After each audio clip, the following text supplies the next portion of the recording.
Long before Baghdad's domes or Granada's palaces, a silent land of sand and wind awaited its destiny.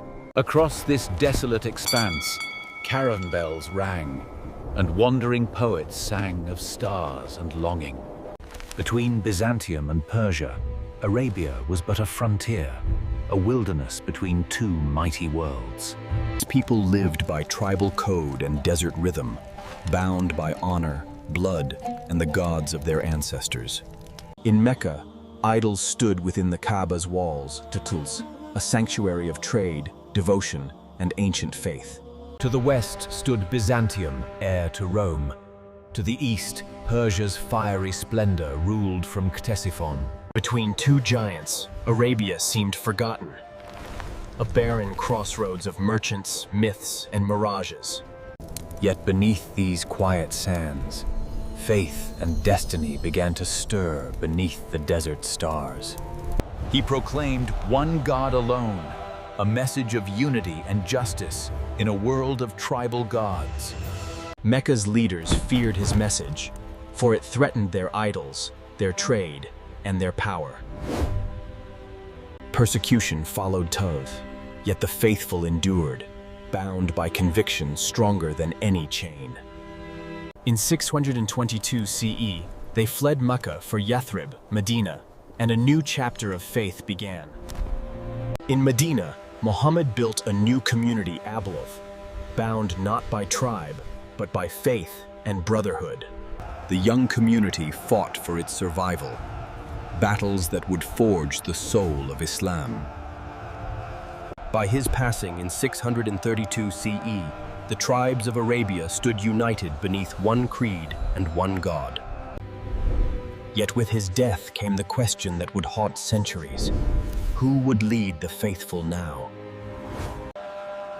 Abu Bakr was chosen as Caliph, the first successor, to safeguard the Prophet's legacy. These were the Rashidun, the rightly guided Caliphs, whose rule turned belief into empire. Within a generation, Arab armies swept beyond Arabia, into Persia, Syria, and Egypt's golden sands. The Sasanian Empire fell, Byzantium reeled, as history itself shifted beneath Islam's advancing tide.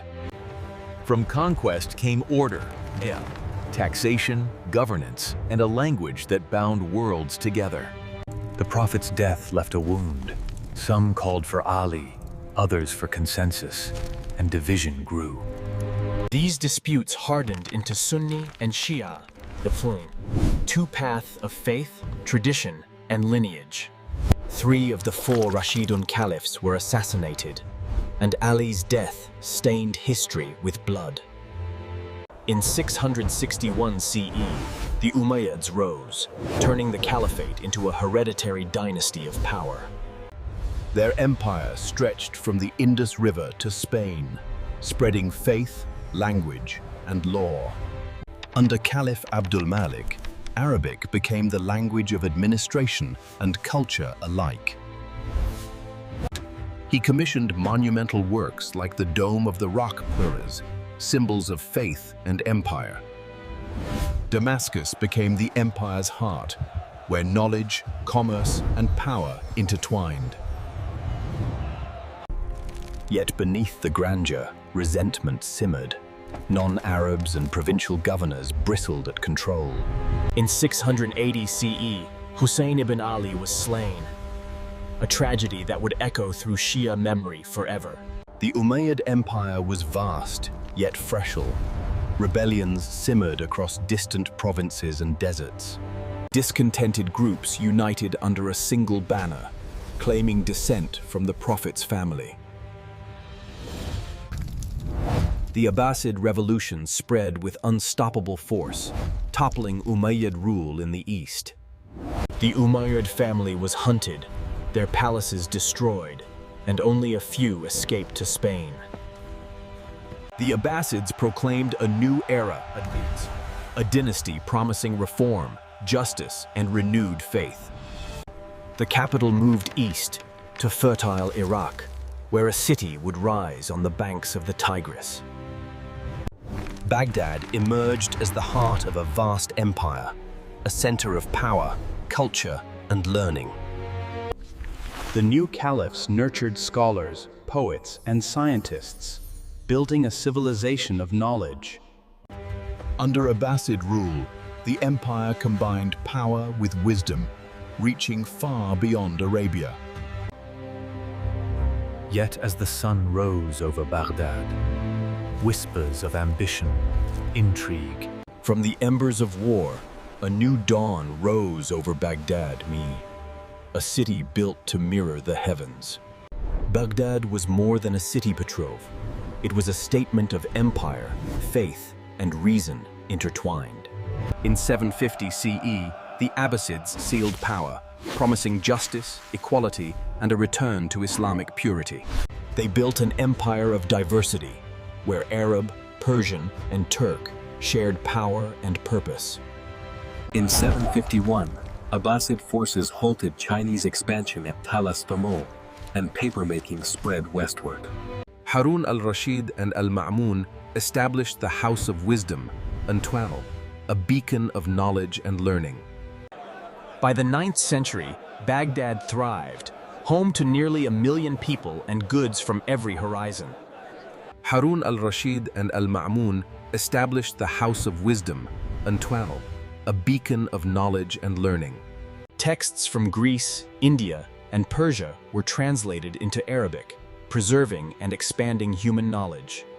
Mathematicians, doctors, and philosophers advanced algebra, medicine, and optics, bridging past and future. Faith and culture thrived side by side.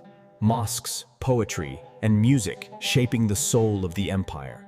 Baghdad became a cosmopolitan hub, where Arab, Persian, and foreign ideas met in vibrant exchange. Yet empire is fragile. Ambition, local power, and shifting armies began to strain central authority. Meanwhile, the Umayyads flourished in Cordoba, Spain, building knowledge and art in the West. Persian culture revived, blending language, literature, and Islamic faith into a vibrant new identity. Masterpieces like Ferdowsi's Shahnameh preserved 1,000 years of kings, heroes, and myth. By the 10th century, Abbasid Caliphs ruled in name only, while Buyids and Fatimids controlled real power. The Fatimids in Egypt claimed descent from Fatima, building Al-Azhar and challenging Abbasid legitimacy. The Muslim world was divided, Sunni and Shia, Arab and Persian, scholar and... Across the steppes, Turkic tribes embraced Islam, becoming the military backbone of the Muslim world. By the mid-11th century, the Seljuks rose, entering Baghdad and ending Buyid dominance. The Caliph retained spiritual authority, while the Sultan held military power, Trum, a partnership of faith and strength.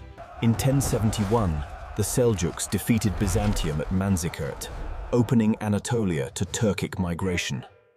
Byzantium's loss was catastrophic, setting the stage for European intervention and future crusades.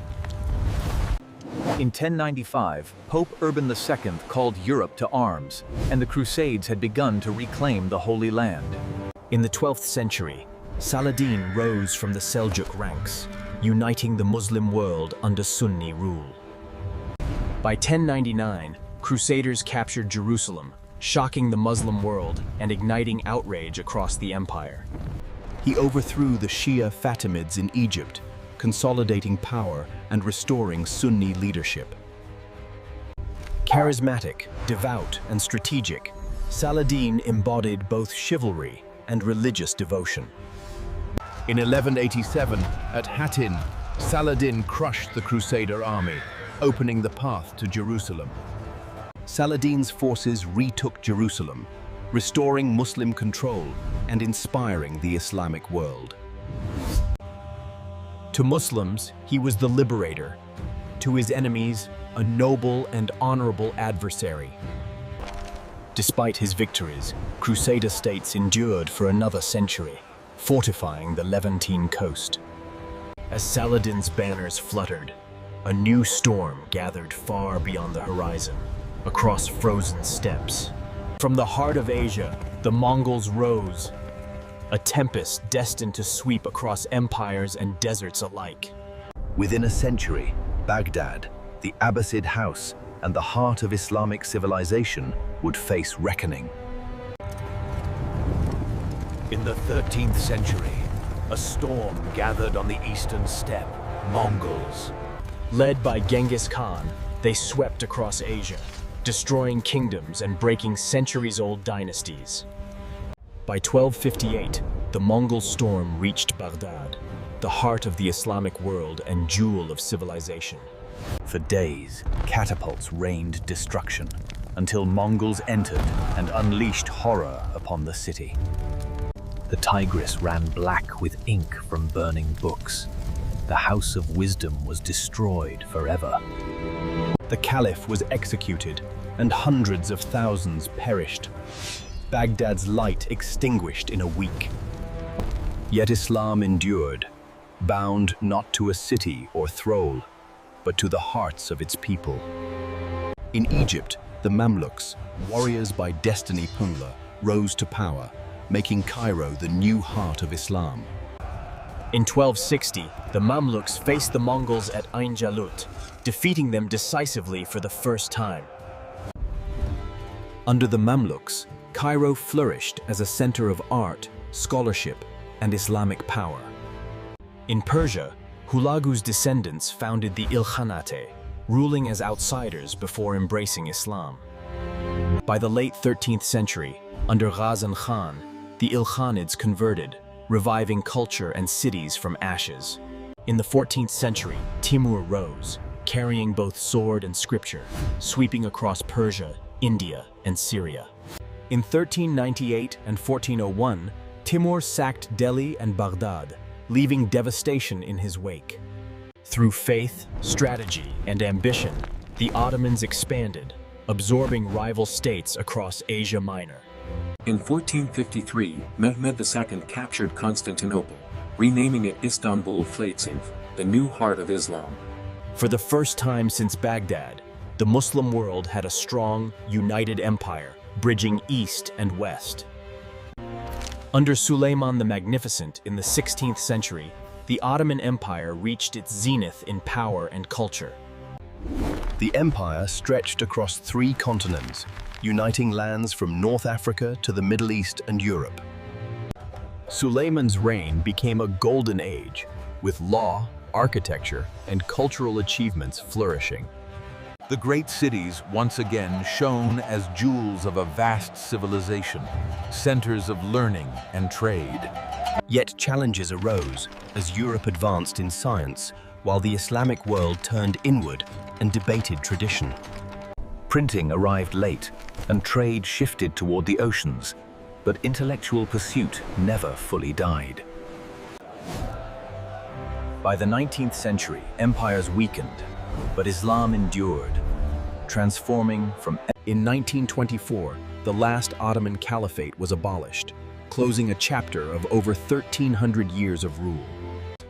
Yet across continents, Muslims carried forward the legacy of faith, culture, and memory from their past.